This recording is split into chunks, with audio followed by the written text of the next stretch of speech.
Donc c'est pas des salutations au soleil, c'est pas du tout du yoga postural, c'est au contraire en fait travailler sur l'énergie de votre corps, sur réveiller en fait tout ce qui est endormi à l'intérieur. C'est un petit peu secouer la bouteille et puis faire remonter la pulpe.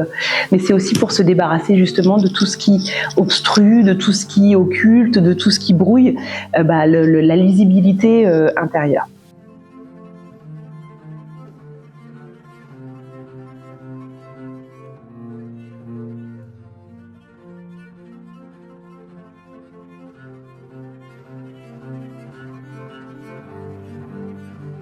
Et d'avoir réussi à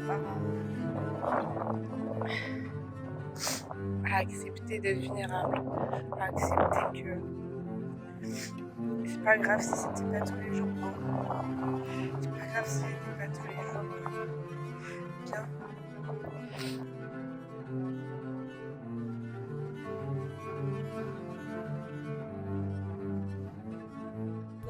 Qu'est-ce que je laisse je laisse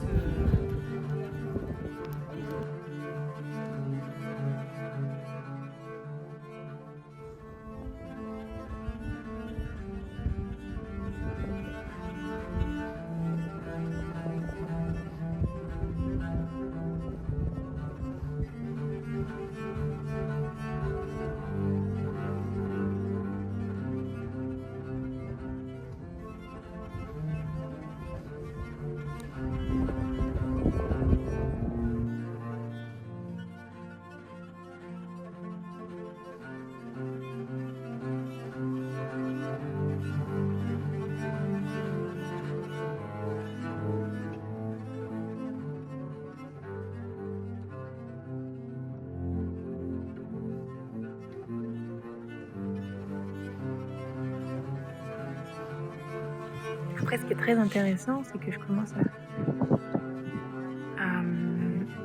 à comprendre pourquoi je suis entourée de toutes ces femmes. Il y a un lien, quoi qu'il arrive, très fort avec la maternité ou la non-maternité, ou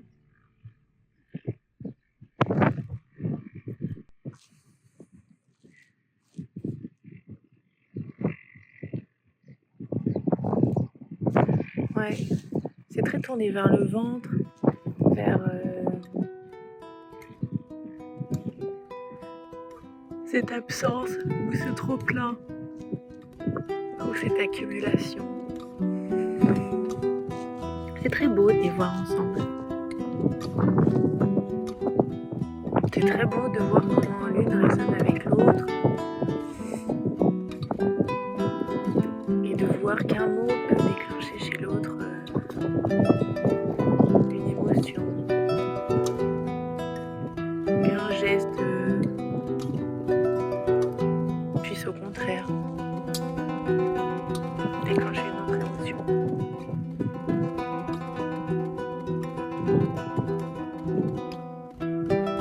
Mais moi, je me sens quand même, j'arrive pas à faire le lien encore.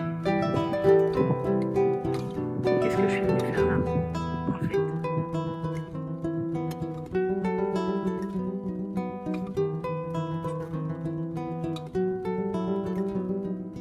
Faire, en fait, c'est simplement de dire au mental, tais-toi, laisse faire. Parce que ça libère ce que ça libère. Que ce soit de la colère, de la joie, de la tristesse, de toute façon, ça travaille. C'est vrai que un corps qui s'anesthésie pendant des années et des années et des années, quand on commence à sortir de l'état figé, de l'état cathartique, de cette anesthésie, il y a des choses qui remontent et l'énergie commence à circuler.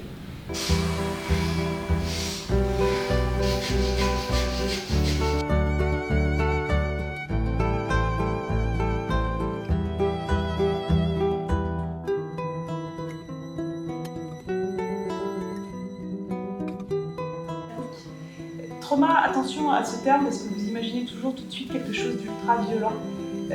Beaucoup de choses petites peuvent être des traumas. Un silence, ça peut être un trauma. Un mot extrêmement fort peut engrammer un trauma. Donc le trauma, il n'y a pas d'échelle de valeur. Moi ici, en tout cas, il n'y en aura pas. Il peut y avoir des traumas extrêmement graves et des traumas bien plus perfides, bien plus vicieux, qui Voilà.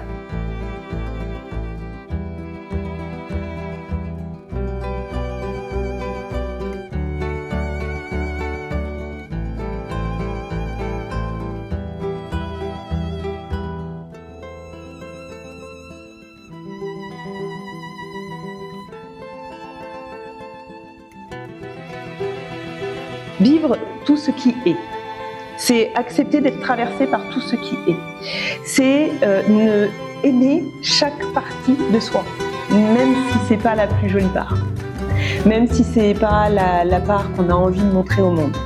C'est d'accepter de manière authentique, radicale et vivante tout ce qui est là, tout ce qui vibre à l'intérieur de soi.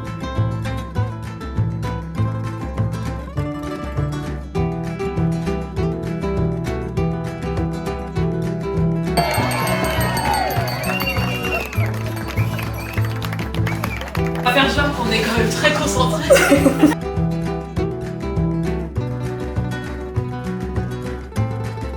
Libérer en fait ce qui empêche d'être soi, c'est ça le tantra.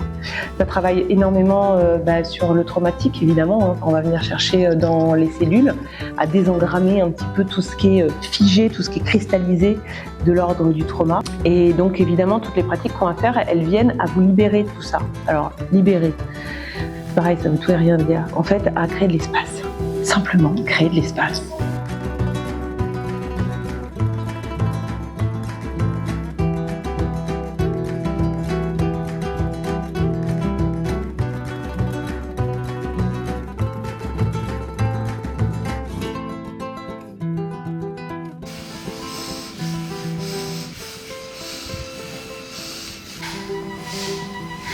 Je rappelle qu'on crée de l'espace.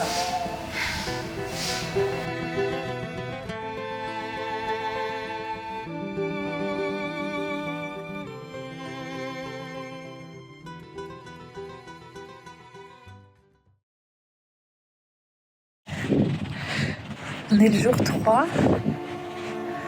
J'ai été malade toute la nuit.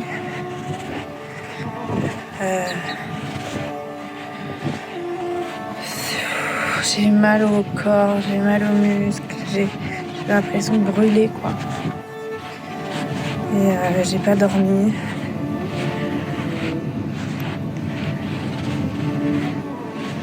Donc là c'est dur. Mais bon, ça va passer. Vous allez être allongé, respirer et simplement vous laisser emporter par les sensations que provoque la respiration, qui peuvent être parfois très inconfortables. Cette respiration, elle a été ramenée par Stanislas Grof et sa femme. Stanislas Grof, c'est un grand psychanalyste qui travaillait dans les années 70 avec le LSD, pour ramener dans les états modifiés de conscience et pour aller chercher justement tout ce qui n'est pas de l'ordre du conscient. Tout ce qui est engrammé justement dans vos cellules, des souvenirs, des mémoires auxquelles vous n'avez pas forcément accès, mais sous lesquels en fait vous vivez. C'est un peu comme si vous étiez dans des vêtements trop petits et que vous vous rendiez compte qu'il y a des choses qui vous servent tout le temps, mais vous ne vous rendez pas compte que vous êtes dans des vêtements trop petits. Vous ne vous regardez pas. C'est un peu ça en fait la thérapie Grof, c'est en fait d'aller retourner vers l'intérieur et ouvrir des petites portes dans les mémoires cellulaires. Le LSD ça a été interdit et puis c'est surtout qu'on ne maîtrisait pas la renaissance, ça pouvait durer très longtemps. Et la femme de Grof était une grande pratiquante de yoga et elle a ramené donc cet outil de la respiration qui amène dans les mêmes états modifiés de conscience que le LSD, mais qui permet en fait d'être nettement plus maîtrisé. À partir du moment où vous revenez à une respiration normale, l'effet de la conscience modifiée en fait disparaît.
En venant ici, moi, je voulais documenter.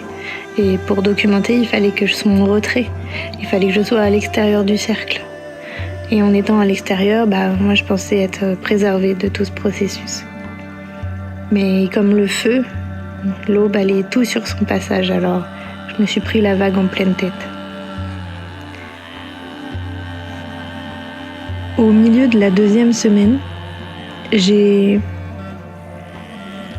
expérimenté quelque chose de mon côté que j'avais pas du tout anticipé. C'est-à-dire que je suis moi-même tombée dans le processus sans même y faire partie. Et je suis tombée extrêmement bas. C'est comme si tous les outils que j'avais utilisés jusque-là avec Julie dans ma thérapie servaient du jour au lendemain plus à rien. Comme si tout ça c'était inutile, comme s'il y avait aucun intérêt et comme si guérir était devenu utopique. J'avais plus foi en rien, certainement pas confiance en moi, ni en tout ce que j'étais en train de faire. Je voyais des femmes qui étaient capables, même des hommes capables, à parler, à se livrer, à pleurer, à crier, à taper. Et moi, j'étais juste capable de regarder.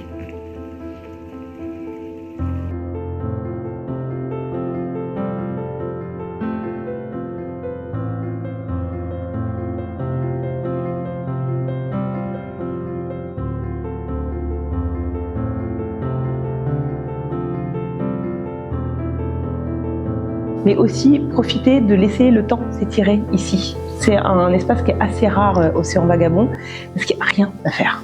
Et il n'y a rien à perte de vue, donc laissez-vous goûter à ça, à cet aspect contemplatif, à cet aspect de je me laisse traverser par le temps, quoi, et j'apprends à m'ennuyer, et j'apprends à me laisser vivre. Souvent on est toujours dans une course en avant, de qu'est-ce que c'est quoi la prochaine étape, donc on n'est jamais dans le présent. Le présent, en fait, c'est souvent inconfortable, donc on s'enfuit vers l'avenir où on ressasse le passé. Là, en fait, vous avez justement cette opportunité de mettre pause sur tout ce qui peut se passer après et simplement d'être dans ce qui est. Simplement dans ce qui est, dans la pratique qui vous est proposée, dans les espaces de temps libre, dans le temps, tout court. Ce temps, je l'ai pas aimé. Je l'ai même détesté parce qu'il s'est arrêté exactement là où j'avais mal. Mais tout passe. Enfin, je crois que tout finit par passer. J'ai fini par sortir de mon lit. J'ai fini par arrêter de pleurer. Et j'ai fini par réussir à aller voir les autres. Et j'ai presque réussi à les laisser m'aider. C'est rare des espaces dans le monde et dans votre vie où vous pouvez tout dire auprès de personnes qui sont là simplement pour écouter, sans jugement, sans intervenir, sans quoi que ce soit, c'est-à-dire simplement déposer votre vérité. Tout ce qui est gardé à l'intérieur, ça pourrit. Voilà, tout ce qui est maintenu, tout ce qui est contenu, ça pourrit à l'intérieur. Tout ce qui est déposé, ça peut être rendu à la terre et refleurir derrière.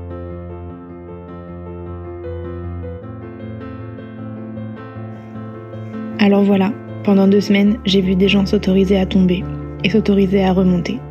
J'ai vu un incendie et la force qu'il fallait pour éteindre les flammes. Puis j'ai vu ma colère et j'ai mesuré combien il faudra d'extincteurs pour l'apaiser. J'ai vu mes amis pleurer, j'ai vu mon mari m'aider et j'ai vu Julie aimer. Et qu'ils sont rares les espaces où je me sens en sécurité. Et puis j'ai lutté pour pas voir ce que mon corps criait. Et quand j'ai ouvert les yeux, j'ai vu ceux qui étaient là, j'ai vu la terre me porter et j'ai vu que ça tenait qu'à moi.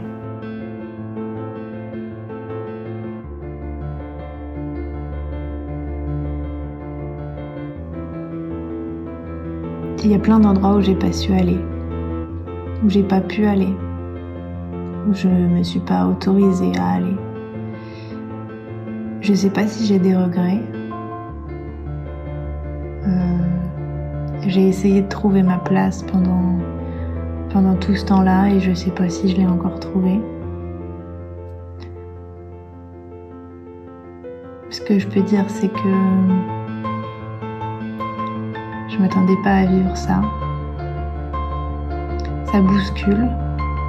Il y a forcément un avant et un après. Et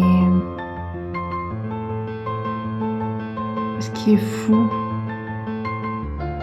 c'est que même si j'ai l'impression de ne pas avoir été à ma place, j'ai l'impression d'avoir créé quelque chose avec toutes ces femmes et ces hommes. Quelque chose que j'explique pas pour le moment. Je sais pas si je l'expliquerai un jour. Mais c'était incroyable, c'était inoubliable. Et c'est important que ces espaces-là, ils existent. Parce qu'on a tous plein de choses à déposer, qu'on en soit capable ou pas.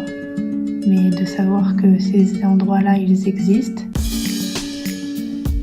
et ben, le jour où on se sent prêt, ça fait du bien de savoir qu'ils existent.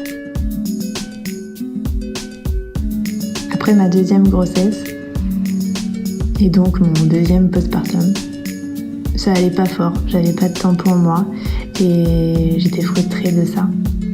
Alors mes copines m'ont dit viens, on fait du yoga, est-ce que ça te tente d'essayer?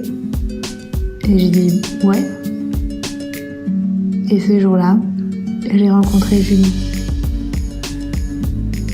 Je savais pas ce qui allait m'arriver. Mais là, ce jour-là, j'ai su que j'étais à ma place. Et j'ai su que la personne que j'avais en face de moi, elle avait une place importante. Et je savais pas que 3 ans plus tard, on en serait là. Mais quand je l'ai vue, je sais pas par quelle magie, j'ai su qu'ensemble, on ferait des choses bien.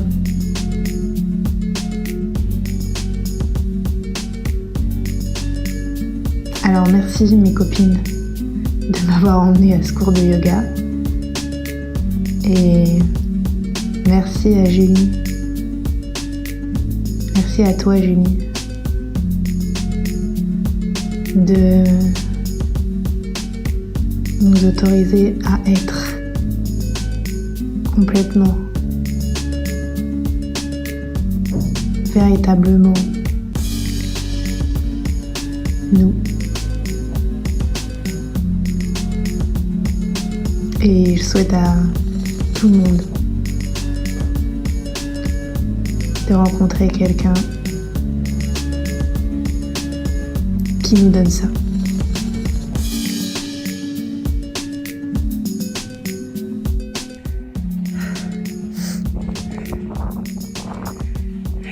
On est samedi.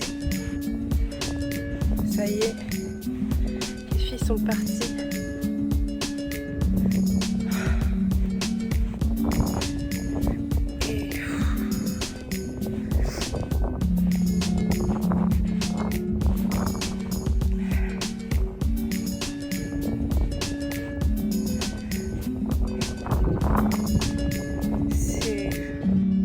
C'est vide et en même temps c'est plein. Je suis si contente d'avoir vécu cette semaine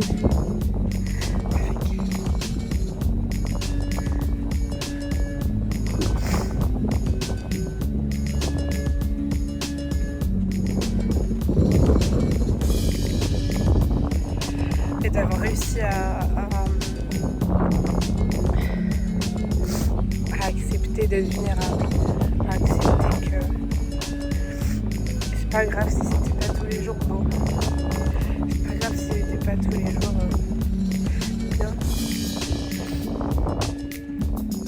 c'est là-dedans que c'est beau. Quand on se donne à l'autre, quoi.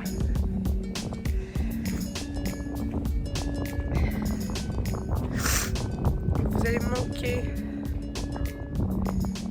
Cette terre va me manquer.